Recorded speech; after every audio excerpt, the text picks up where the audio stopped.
Hello and welcome to Krista's So Crafty. My name is Krista. Today I have something fun. We are going to take a towel, just a white cotton towel. I believe I got this at the dollar store. It's nothing fancy, but we're going to jazz it up. So I'm just going to show you a simple way to take a plain ordinary towel, it's like a hand towel, and put some applique on it because this is almost the end of February right now, and we have St. Patrick's Day coming up. So I want to show you some of the towels that I have done. These little applique pieces are ones that I've had for years. I bought these years ago and I just cut them out and I put Heat and Bond on the back of them, Heat and Bond Light. Look at those, aren't they so cute? And I took them and I ironed them on, and then I appliqued them onto the towel, and they just make the cutest little towels. Now, for example, on this one here, I cut out the music notes myself, just out of some material, and then I just appliqued them on. But these ones here with the Amrocks, they came on the package. So I have one more to do. This little guy here is very cute. So I've already got that on the back. So I'm just going to peel this off and position it on here. And then I'm just going to applique stitch around it. Now, I also have a label and I'm going to put that on the back. With this, you can applique stitch however you want. If you want to use like a zigzag, by all means. If you want to use just a straight stitch and just kind of free motion quilt it, you could do that. You could use what's it called? An overlock stitch. So it goes straight and then in, straight in, straight in. Any of those will work. With these, I did do a zigzag, so I'll show you it nice and close. If you look at her hat, it's not a hat, that's a bow. If you look at her bow, you can see the zigzag stitch. And I used green because majority of these are green. So even around her head and everything, I just used the green. I didn't worry about the color and all of that. I just thought I'd bring you along to show you how I'm going to do these. So let's not waste any more time and let's just jump right into it. When you go to do this, you want to make sure that you're using the Heat and Bond Light, because the Heat and Bond Light allows you to put it onto stuff and then stitch around it. If you use the Heat and Bond, the strong adhesive, you shouldn't sew on it because the adhesive that's on there is too heavy. It could wreck your sewing machine. It could gum it up. Okay, so make sure that you're buying the right stuff. I've already cut the tag off because tags bother me. I don't know about you. So I'm just going to press this and get all those wrinkles out of it. The one thing I do like to do is to fold my towel in half and find the center. So I'm just going to fold this down along the bottom edge here, and I'm just going to press with my iron. So I have my mark right there. So now I can take my little guy and I'm going to pull this paper backing off. So all I did is I ironed it on, and then I just took a pair of scissors and I cut around it. And yes, I did cut in between all of these. All I'm going to do is take this and lay it out exactly where I want it.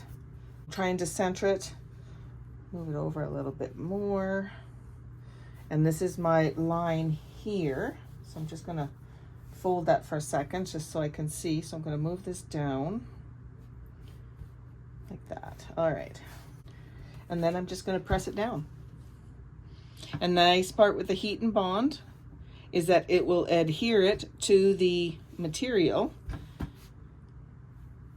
and we won't have to pin it.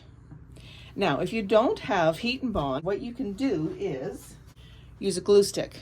Can you see that? Now, this is a washable glue stick. This is just like a child's one for school glue. And you would take it and you'd apply it on and then press it down. Okay, so now that this is all pressed on, we can get our sewing machine set up. What I like to do is I'm just going to use a green thread as well on the top, but I'm going to use white on the back. So on the back of these, you can kind of see the green poking through, but not much. And I'm just going to take this and zigzag around everything.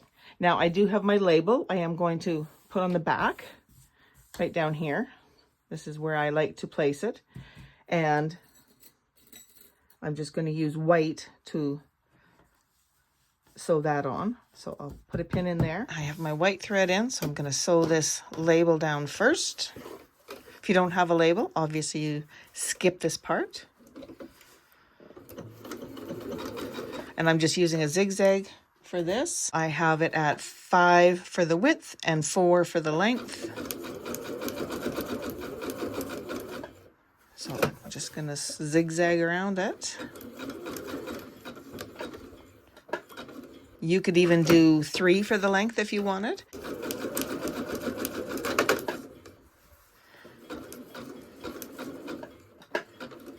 Okay, and then this way. And then that part is done. Do a little back stitch.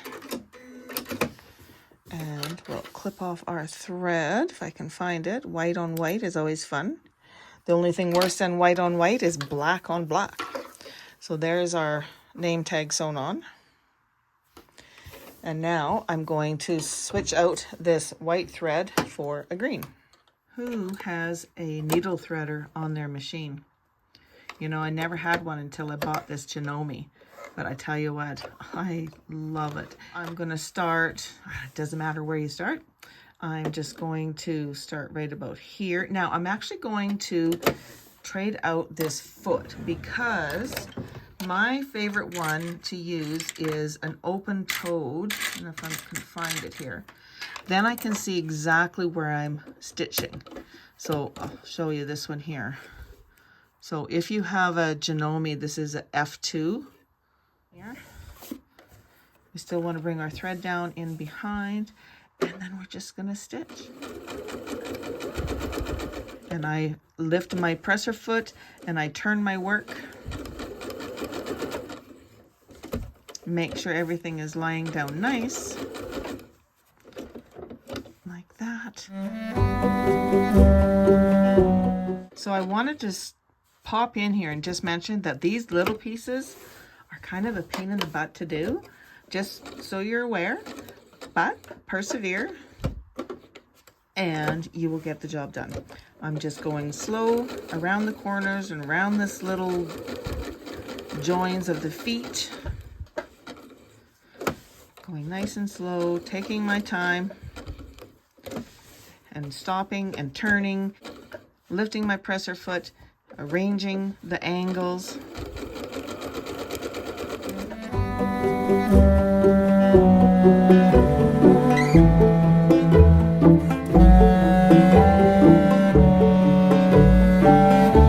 When you get into these corners, like in here, I always stop my needle on the inside part so that when I turn it, it will kind of sew back over itself and doesn't leave a gap. Hopefully that makes sense. Like,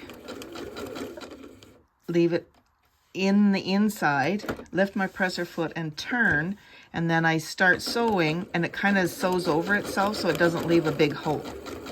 When I'm going on the outside, so on the outside curve, I put my needle down on the outside of the sewing and I turn, and then I start sewing and it kind of sews over itself. So I'm putting my needle down on the edge on the outside, turning my work, and then sewing. The more you do this, the better you'll get at it, and the more it'll make more sense to you as to which way you need to go with your sewing.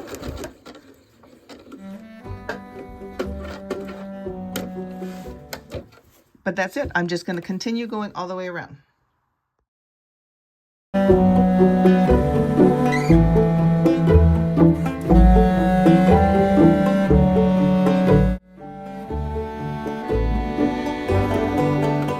So I've gone all the way around the outside. Now I need to go around on the inside and stitch those things down. I'm going to start over here.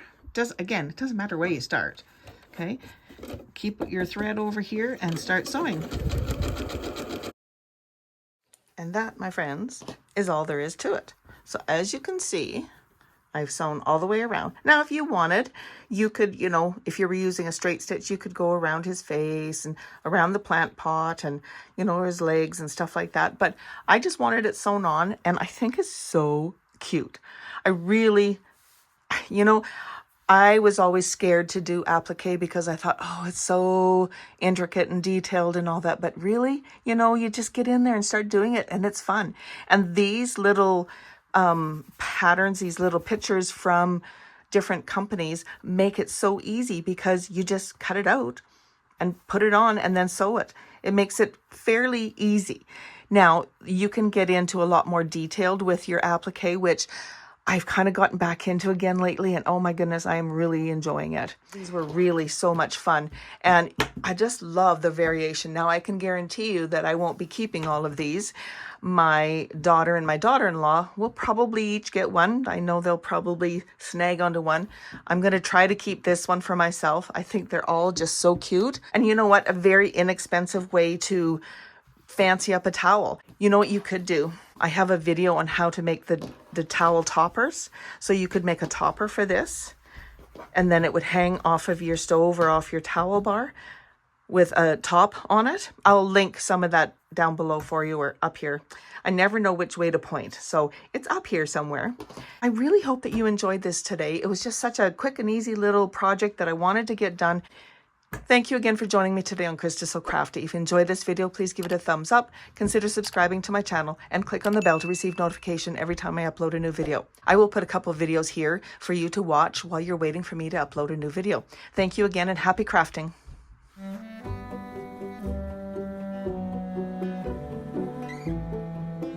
Thank you.